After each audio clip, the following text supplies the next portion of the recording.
Agora, o Linha de Frente recebe a Michele Goldenfeld. Ela reside em Israel há 27 anos, mora em Rishon LeZion, centro-sul do país. Boa noite, Michele. Aí são 19h09. Tudo bem, Michele? Oi, Fernando. Boa noite. Boa tarde para vocês. Tudo bem, graças a Deus. Está um pouco melhor a situação do ponto de vista do dia a dia dos israelenses, no sentido de normalização de abastecimento, sirenes tocando com menos frequência, menos correria para abrigos antiaéreos e menos receio de ataques terroristas em locais públicos. Como é que está o teu dia a dia e o psicológico aí?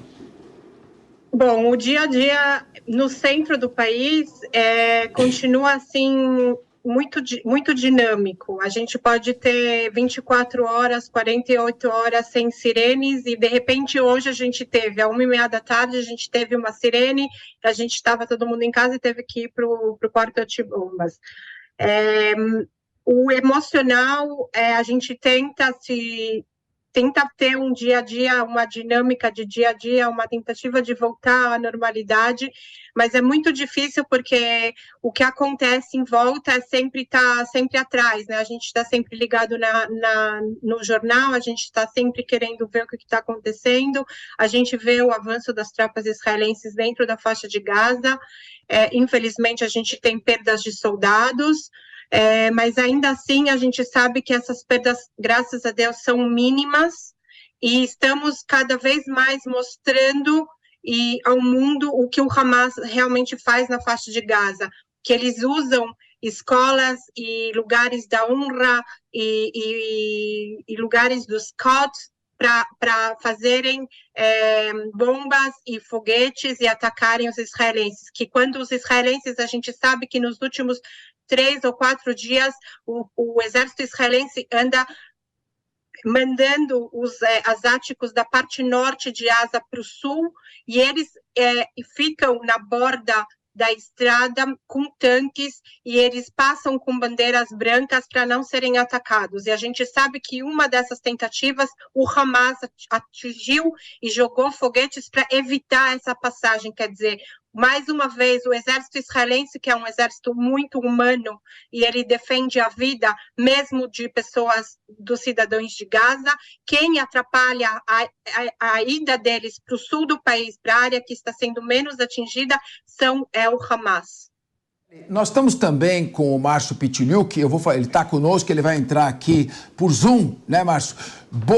Boa tarde, né, Márcio? Você está aqui no Brasil, né? Ou boa noite, você está em Israel? Tá me ouvindo? Não. Então, Michele, enquanto o Márcio vai se conectando, eu quero fazer uma pergunta para você.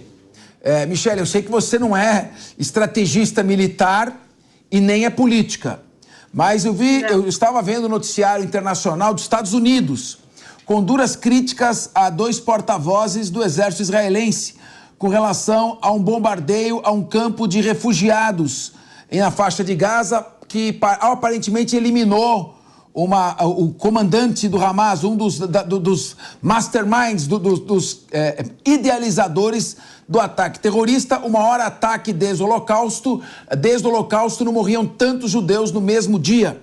Israel respondendo duramente. Agora, a pergunta que ele fez para o porta-voz, você não é porta-voz do exército, mas você está aí. Ele disse o seguinte: mesmo sabendo que poderiam morrer tantas pessoas inocentes que vocês jogaram a bomba mesmo assim, você tem visto esse tipo de ação? Que tipo de resposta ou que tipo de informação chega aí para vocês em Israel? Nós sabemos que Israel tem que agir de forma dura para neutralizar o Hamas, mas sabemos que os efeitos colaterais trabalham contra Israel na opinião pública mundial e também, claro, uma questão de humanidade, não penalizar as vítimas inocentes na faixa de Gaza. Qual a sua posição, por favor? Eu acho que eu volto a dizer, o exército de Israel é um dos exércitos mais humanos que existem. A gente tenta o máximo possível não atingir civis e pessoas que não têm nenhuma relação com o Hamas. Mas, infelizmente, da mesma forma que nós fomos atacados pelo Hamas e eles simplesmente atacaram crianças dormindo nas camas, eles fizeram um genocídio, e as imagens, eu sei que parte dos jornalistas mundiais viram essas imagens e ficaram muito chocados com elas. Eles não... a gente está numa guerra e, às vezes... pessoas inocentes são atingidas. A gente não pediu essa guerra foi imposta pelo Hamas. Então, por mais que, eu volto a dizer, o exército israelense anda escoltando civis asiáticos da parte norte para a parte sul, e você vê isso diariamente, já passaram, se eu não me engano, mais de 50 mil deles que estão no norte para o sul, e você vê os soldados israelenses escutando eles para que não sejam atingidos pelo Hamas. E a gente vê tanto o porta-voz do exército o israelense, o Daniel Hagari, o comandante, e outras pessoas, outros comandantes que estão nesse momento atuando dentro da faixa de Gaza, que eles dizem que eles tentam o máximo possível não atingir civis, que se eles veem o que acontece muitas vezes, que o Hamas usa os civis como escudo. Então, para eles poderem atacar, eles muitas vezes tiram mães com crianças de um lugar para tirar a atenção dos soldados e atacarem. Então, o que acontece é que muitas vezes a gente precisa, infelizmente, atacar os terroristas e, infelizmente, pessoas inocentes são atingidas. Mas eu sei que o exército israelense atua conforme a petição de Geneva, e a gente tenta o máximo possível não atingir civis.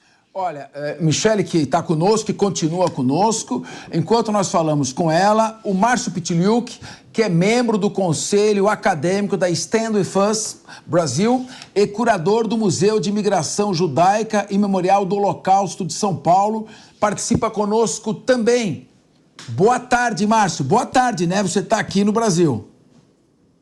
Boa tarde, estou aqui em Pinheiros. Estou perto de você, Capês. Muito bem. Olha, mais uma vez um prazer enorme recebê-lo. Você conhece a posição aqui do Linha de Frente. Fomos o primeiro a classificar o Hamas como um grupo terrorista, seus atentados terroristas, e apoiamos as ações de Israel para neutralizar o grupo terrorista, para que surja uma liderança moderada e com isso possa se atingir a tão almejada, embora cada vez mais distante, paz entre dois estados que se respeitem e convivam, e diminuindo o nível de violência da região. Você ouviu sobre o bombardeio num campo de refugiados, seria um campo de refugiados em que fez várias vítimas e civis, incluindo crianças. Se você chegou a tomar conhecimento disso e se o exército israelense se manifestou a respeito disso. A gente sabe do atentado terrorista, o maior número de judeus mortos no mesmo dia desde o Holocausto. O Hamas não quer a paz, quer ódio. Tem o artigo 7º da sua carta, é a extinção e eliminação de Israel. Israel tem direito de se defender, mas especificamente nós estamos colocando aqui, é nosso dever também apontar e discutir quando ocorrem possíveis excessos. Márcio Pitiliuk, a sua palavra, por favor. Boa tarde, Capês, boa tarde a todos. Olha, acreditar nas informações do Hamas é como acreditar no Papai Noel, no Coelhinho da Páscoa. Eu não tenho mais idade para isso, eu passei da época que eu acreditava. Israel, quando bombardeia, ele tem um bombardeio milimétrico dirigido por laser, por radar, que acerta o alvo em cheio. Quando a gente vê imagens dele acertando um prédio, ele acerta exatamente o prédio que ele queria. Provavelmente nesse campo que diziam que tinham refugiados, tinha alguma célula do Hamas, tinha algum lançador de foguete do Hamas, alguma coisa assim.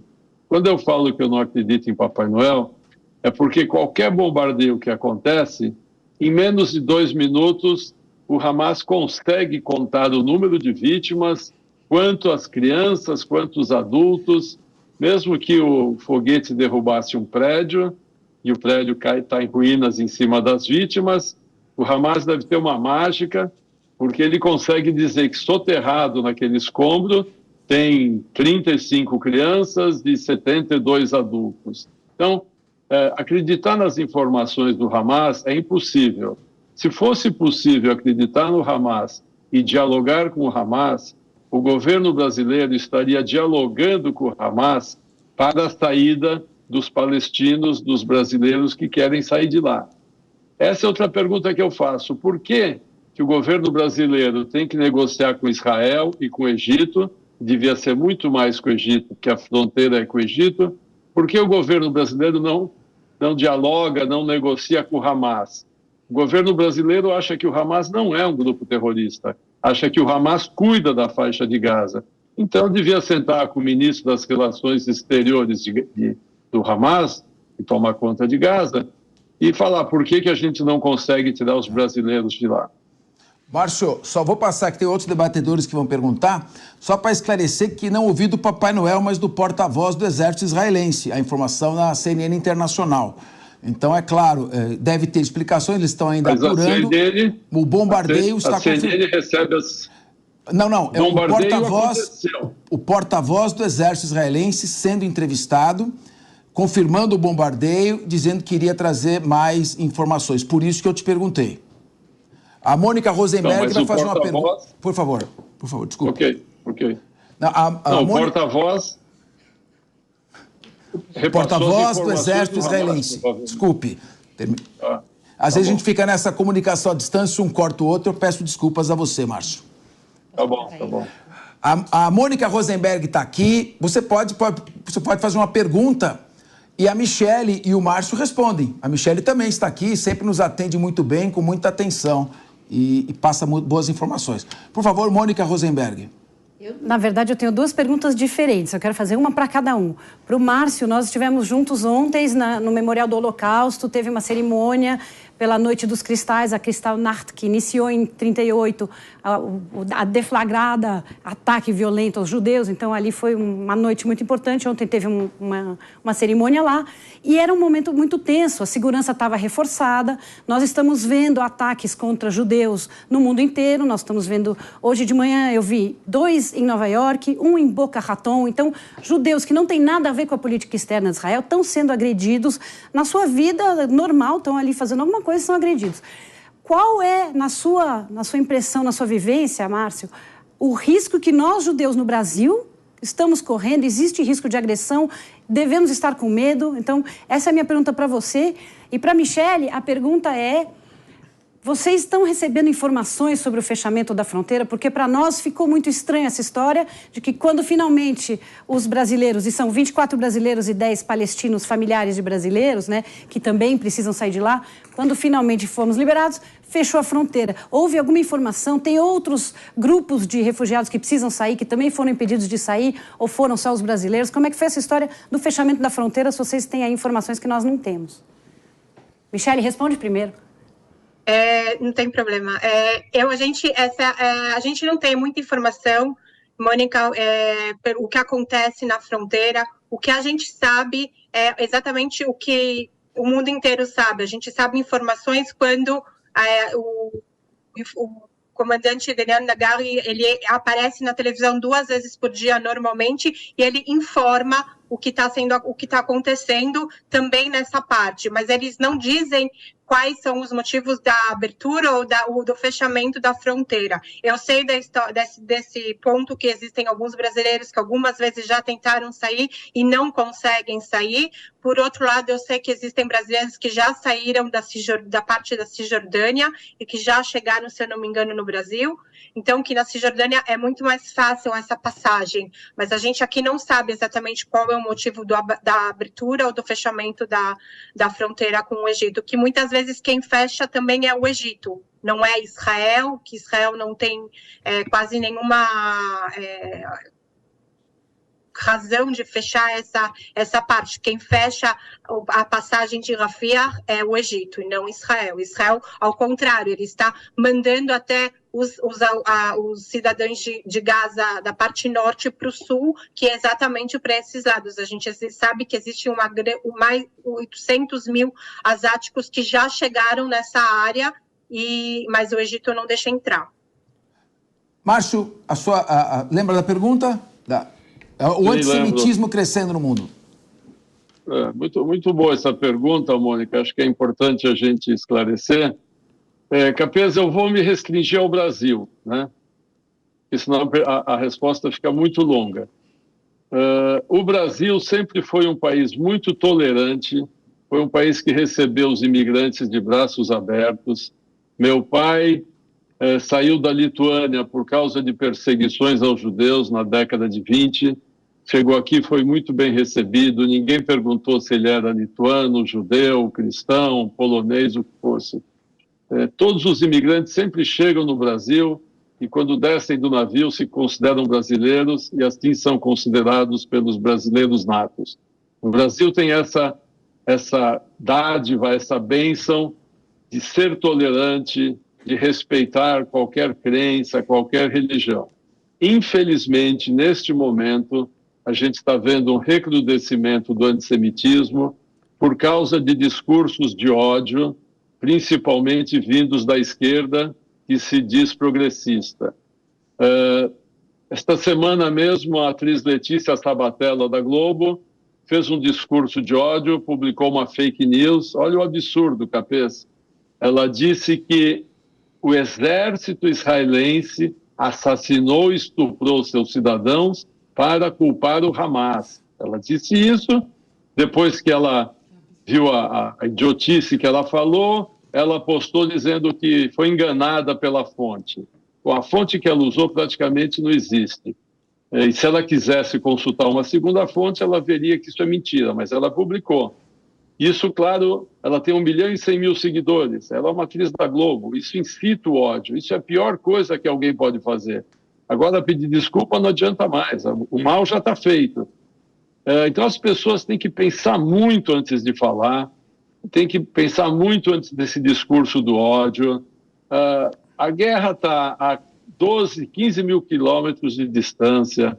A maioria das pessoas não tem conhecimento do que está acontecendo, nunca foram para a região. Então, ficar falando de judeus, porque o politicamente correto é dizer que é antisionista. Isso é uma palavra que tende a ser politicamente correta. Essa palavra quer dizer antissemita. Então, não adianta a pessoa dizer eu sou antisionista, mas eu não tenho nada contra os judeus. As duas coisas não batem, porque Israel tem 9 milhões de judeus. Ele é contra o Estado de Israel, ele é contra a existência desses 9 milhões de judeus. E o discurso do Hamas é exterminar Israel. Então, eu peço a todos, eu espero que o Brasil pare com essa onda antissemita, volte a ser aquele país tolerante, que respeita budista, respeita cristão, respeita indiano, respeita islâmico, seja quem for. Nós sempre convivemos bem e a gente espera que isso continue. Medo nós não temos, nós temos a preocupação que isso aumente. Principalmente com a internet hoje, sempre começam com palavras, com ofensas, pichações, para depois redundar em atos violentos. Eu sei porque nos anos 90, eu, na minha função, fui designado para combater grupos antissemitas, mas na época a preocupação era com pichações. Hoje tivemos agora recentemente, não sabe ainda exatamente a extensão disso, mas a Polícia Federal, num excelente trabalho, neutralizando possível ação do grupo Hezbollah aqui no Brasil, que seria totalmente inédito, porque normalmente esses grupos não atuam fora da área de conflito. E significa que esse antissemitismo é perigoso. Aqui no Brasil e no mundo nós temos que coartar qualquer tipo de ação, desde que nada tem a ver com o nosso espírito e o nosso multiculturalismo. Ricardo Rous, sua pergunta para ambos. Bom, boa tarde ao Márcio, boa noite a Michele. A minha pergunta é no sentido de qual a percepção sua, Michele, que está em Israel, e sua, Márcio, que está aqui no Brasil, mas que tem essa visão bem ampla, sobre a possibilidade desse conflito de fato se regionalizar. A gente vem ouvindo falas, inclusive recentemente... Estou te escutando muito baixo. Você pode falar um pouco mais alto, por favor? Posso, lógico, Michele. Não sei se é um problema no som, mas a minha pergunta é no sentido de ouvir a tua opinião, que está em Israel, e a do Márcio aqui, na possibilidade desse conflito de fato se regionalizar. A gente ouviu falas aí do ministro do Irã dizendo que os ataques de Israel ao povo palestino em Gaza passaram dos limites e não tem como esse conflito não se regionalizar. E aí a gente vê um crescimento dessa guerra de narrativas que nós percebemos que o Hamas vem ganhando ao longo do planeta inteiro, né? Dentro da guerra de narrativas, o Hamas vem ganhando. tendo em vista essa fala do ministro iraniano. O que você acha, o que você percebe, Michele, aí em Israel, da possibilidade desse conflito se regionalizar? E, Márcio, eu gostaria de ouvir a tua opinião sobre esse tema também. Eu acho assim, aqui em Israel a gente sabe, depois do ataque do dia 7 de outubro, a gente sabe que existe essa possibilidade de que seja uma coisa mais ampla essa guerra, que o Hezbollah entre também. Mas, por outro lado, se eu não me engano, semana passada, o Nasrallah fez um pronunciamento que, entre aspas, ele disse assim, entre linhas, assim, esse problema é do Hamas, a gente não estava sabendo de nada, a gente não fez nada, eles fizeram esses ataques sozinhos e é problema deles, entre aspas. Mas, por outro lado, como o Hamas está agora cercado e o exército israelense está realmente cercando toda a faixa de Gaza, eles estão precisando de um pouco de ar, digamos assim. Então, eles pedem que o Hezbollah e que o Irã entrem e ajudem eles a ganhar, entre aspas, essa guerra. Só que, por outro lado, o exército israelense hoje já está nas fronteiras, tanto no norte como no sul, muito fortes, eles vêm atacando, o Hezbollah às vezes até chega num dia a jogar mais mísseis que o próprio Hamas para dentro do território israelense, mas Israel consegue controlar e consegue amenizar a situação. A gente sabe que quem é o patrono desses dois grupos terroristas é o Irã. O Irã tem, entre aspas, interesses de que isso seja uma coisa regional, mas, por outro lado, ele sabe que ele já foi avisado que se ele entrar, Estados Unidos e outras potências mundiais vão entrar também, isso vai virar uma guerra mundial. Eu acredito que o Irã não está querendo entrar agora numa guerra mundial contra o mundo inteiro. Márcio Pitiluk, sua resposta. Eu concordo com a Michele em muita coisa. É o Irã que está por trás disso, é o Irã que está incentivando. O Irã busca uma bomba atômica a todo custo, porque ela quer destruir Israel, esse é o objetivo do Irã. Não acredito que eles vão conseguir ter essa bomba atômica, porque eles vão ser retaliados antes disso. Também eu concordo com o que ela fala. O Hezbollah talvez gostaria muito de entrar na guerra, o Irã gostaria que o Hezbollah entrasse, mas o exército americano está lá de prontidão e já avisou que se tiver mais uma pedra nesse tabuleiro, eles vão reagir, eles não vão deixar quietos. Além disso, o governo do Líbano também sabe que se o Hezbollah entrar, vai ser mais uma vez a destruição do Líbano. O Líbano acabou de ter uma explosão no seu porto, que destruiu a capital, porque era um estoque de enxofre ou de munição, de alguma coisa do Hezbollah no centro do Líbano. Então, o governo, a população do Líbano quer ficar longe dessa guerra. Eles estão em paz já há algum tempo, eles querem ficar assim. O Hamas também, como a Michele disse, o Hamas está sendo já eliminado, eles já estão cercados. O que eles estão conseguindo ainda é lançar diariamente mísseis contra Israel, o que mostra que eles não estão nem sem combustível, nem sem eletricidade, nem sem comida. O Hezbollah roubou tudo isso da população de Gaza, estão bem alimentados, estão com seus geradores fornecendo ar-condicionado e atacando Israel diariamente. Mas estão praticamente cercados. Eu acredito que essa guerra agora, em questão de dias, o Hamas vai estar eliminado totalmente. Lembrando, a Michele se referiu a Nasrallah, nosso espectador que está nos acompanhando, Hassan Nasrallah, que é o secretário-geral do Hezbollah desde 1992, o líder do Hezbollah. São 14 horas e 32 minutos. Fazemos um pequeno intervalo para a rádio, mas continuamos com a televisão e YouTube. Sua pergunta, Renato Batista. Olá, Michele, Márcio, prazer falar com vocês novamente. Eu queria que vocês comentassem dois assuntos. O primeiro é sobre a polêmica recente com o embaixador de Israel no Brasil. Ele realizou uma reunião com parlamentares para mostrar vídeos, imagens, alguns vídeos e imagens que não dá para divulgar, a não ser pessoalmente, né, como ele o fez. E nessa reunião o ex-presidente Bolsonaro esteve lá e o embaixador prontamente foi criticado por agentes do governo federal, dizendo que ele deveria ser afastado, que ele estaria ali se reunindo com a oposição. Eu queria que vocês comentassem esse assunto. E o segundo é sobre a liberação dos brasileiros em Gaza.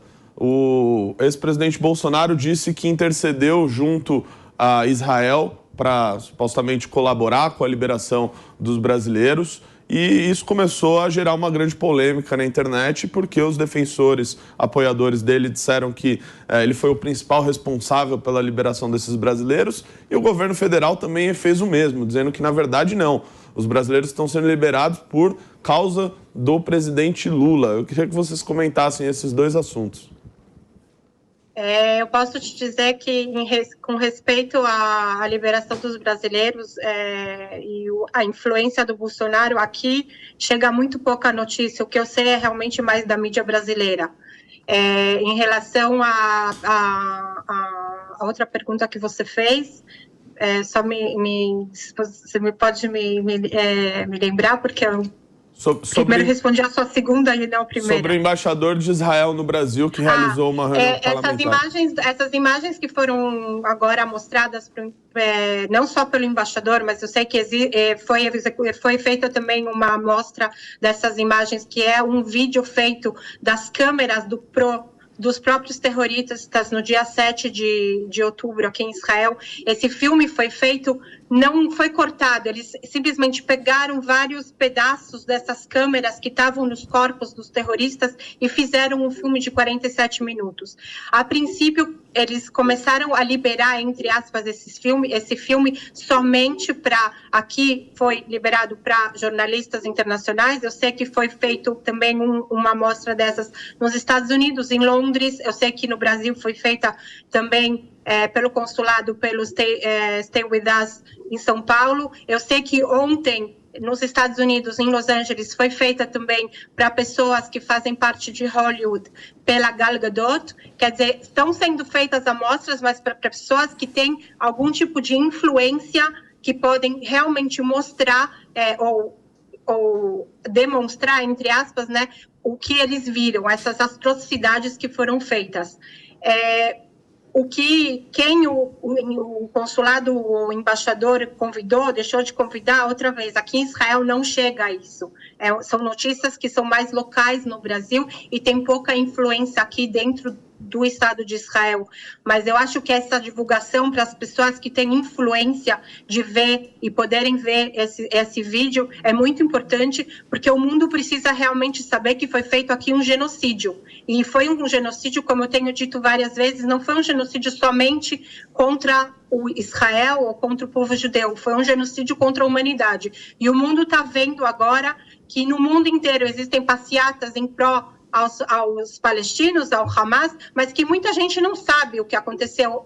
Como o Márcio disse, que a Isabela fez porque me enganaram, porque me disseram. Então, esse tipo de pessoa precisa realmente ver esse filme para ver a verdade. E essa é a verdade, que os terroristas do Hamas fizeram aqui um genocídio. Márcio, respondeu já? Antes de responder, eu quero deixar bem claro que eu não sou bolsonarista, eu não apoio o Bolsonaro, eu não voto no Bolsonaro, para ninguém depois dizer que eu fui tendencioso. Márcio, os vídeos... Só uma observação. Oi. Aqui também nós não queremos debater essa questão de polarização interna do Brasil. Nós estamos muito focados na questão da guerra e queremos informações do cenário daí, do que está acontecendo, preocupados com todos os que se encontram aí. É esse o nosso foco nesse debate também, não trazer aqui para a política nossa. Por favor, Márcio. Isso. Então, mas deixar claro, porque depois vão dizer que porque eu tenho tendências. Não tem. Os vídeos, a Michele já explicou do que se trata. Estão acontecendo reuniões patrocinadas pela Embaixada de Israel no Brasil, em várias capitais, onde esses vídeos são mostrados para autoridades e para a imprensa. Aqui em São Paulo, teve na semana passada para a imprensa, até a Jovem Pan foi convidada também, toda a imprensa de São Paulo foi convidada. Hoje esse evento está acontecendo no Rio de Janeiro também para a imprensa. Em Brasília já teve uma sessão para a imprensa e essa agora que teve acho que ontem, anteontem, para parlamentares. Vários parlamentares foram convidados e era aberto a algumas pessoas que tinham interesse. É por isso que o Bolsonaro foi lá. O Bolsonaro não foi por ser o Bolsonaro, por ter ligações com Israel, nada disso. Ele pediu para ir, não tinha porquê que ele não fosse. Várias pessoas que pediram foram autorizadas a ir e ele foi também. Quanto a isso de que ele falou com o embaixador e conseguiu a libertação, ninguém sabe confirmar se é verdade ou se não é verdade, acho que é difícil saber. Agora, a libertação dos reféns, parece que a responsabilidade é 100% de Israel. O Egito tem tanta responsabilidade quanto nisso. O Hamas tem tanta responsabilidade quanto. Reféns, reféns não, né? Os residentes, né? Desculpe. Que de certa forma são reféns também, mas os residentes lá. Exatamente. Os palestinos não deixam de ser reféns do Hamas também. Mas são os residentes que não conseguem sair. Como a gente viu, são 2 milhões de pessoas em Gaza. Acho que centenas de milhares estão tentando sair porque elas sabem que o Hamas quer que eles sejam mortos para virar notícia. Todo mundo quer sair. Tem palestinos de toda a parte do mundo. Não é só o Brasil que está desesperado para chamar os seus patrícios de lá. Todos os países estão querendo tirar. Agora, acontece que tem uma triagem lá na fronteira para ver se não tem terroristas do Hamas no meio desses palestinos que estão fugindo. Isso atrasa, isso complica, anoitece. Deve ter 1000 motivos. Eu acho que não é nada pessoal contra o Brasil. Não acredito que seja alguma coisa contra o Brasil. É a dificuldade de um país em guerra. Perfeito. Olha, a doutora Jéssica vai fazer também uma pergunta para vocês, tá? Jéssica, sua pergunta para a Michele e para o Márcio. Márcio, Michele, boa tarde. Gostaria de deixar aqui registrada a nossa solidariedade às vítimas desse massacre pelo grupo terrorista Hamas, porque é um grupo terrorista. E eu gostaria de perguntar para você se o fato do governo brasileiro não reconhecer esse direito de defesa de Israel e não reconhecer o grupo terrorista Hamas como um grupo terrorista sanguinário faz com que aumente a perseguição aos judeus, ao antissemitismo. Eu queria saber de vocês dois, o que vocês pensam sobre isso? Eu acho que o antissemitismo é uma doença, infelizmente, que acontece sempre que Israel sofre qualquer ataque ou entra em qualquer operação contra algum tipo de grupo terrorista, seja o Hamas ou seja o Hezbollah. É um incentivo que o mundo tem de nos odiar.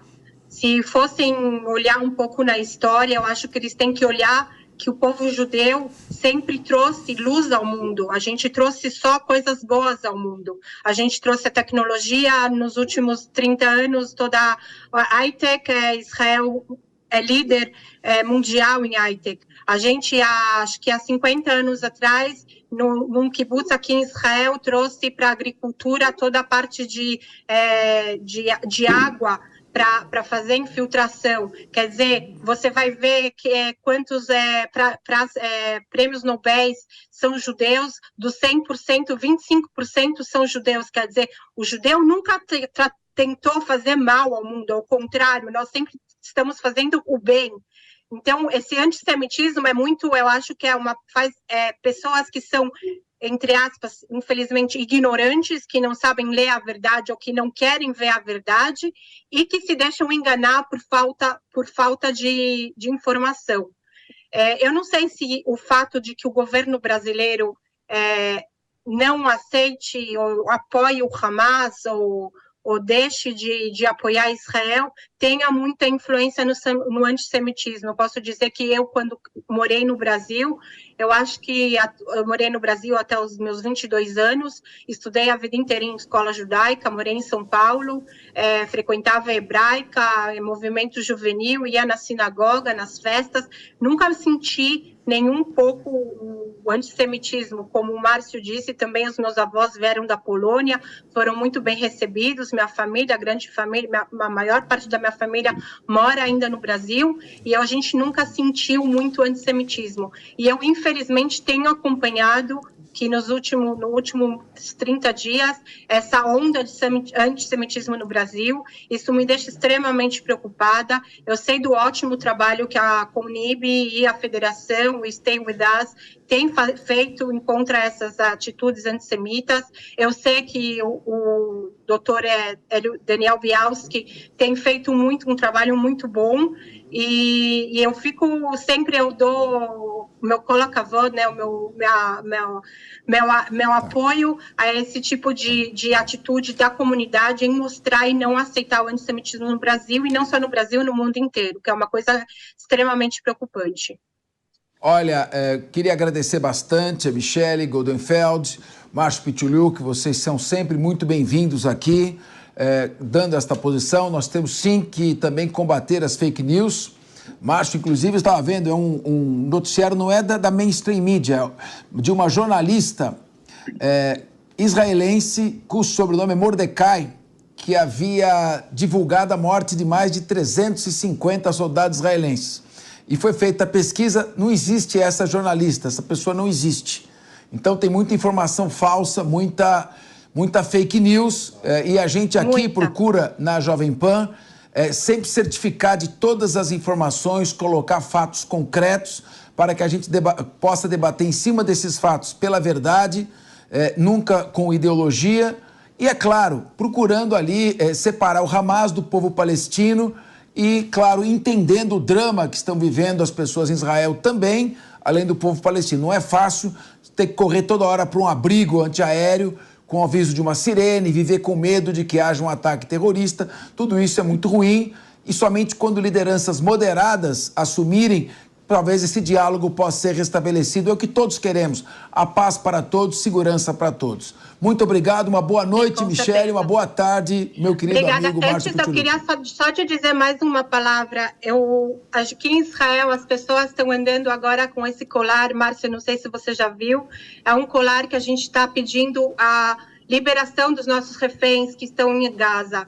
Eles dizem, bring them home now, e o meu coração está como refém em Gaza. E eu comprei esse colar porque eu quero que o mundo inteiro nos ajude a libertar os nossos reféns. E eu acho que o Brasil tem uma voz muito importante e pode ajudar. Inclusive, eu não sei quanto no Brasil se sabe, existe um brasileiro que está refém dentro da faixa de Gaza. Então, a gente pede encarecidamente que não esqueçam os nossos reféns e que nos ajudem a liberar. E nós conversamos com o Rafael Birman, que estava na rave, sobreviveu por milagre, e é um assunto dos reféns que não está mais se tocando muito. Nós temos que estar reiterando esse tema, e que o Brasil pode ajudar nisso. Os países árabes moderados, que não têm guerra em Israel, a Arábia Saudita, o Catar, Emirados Árabes, Egito, podem, e a Jordânia pode ajudar nessa negociação. Eu imagino o drama dessas famílias e dessas pessoas, em que condições será que se encontram nesse momento. Muito obrigado a vocês. Exatamente. Obrigado, Márcio. Shabbat Shalom. Mônica, também para você, Shabbat Shalom. Bom, pessoal, vamos debater aqui. Chegou uma informação interessante que eu queria ler aqui. É a seguinte: vocês sabem que rolou um boato que tinha fotógrafos da imprensa internacional que sabiam do ataque terrorista e saíram correndo juntamente com os terroristas para documentar tudo na hora. Eu lembro que isso aconteceu com um apresentador de televisão em Manaus. Ele estava sempre na hora, no local em que ia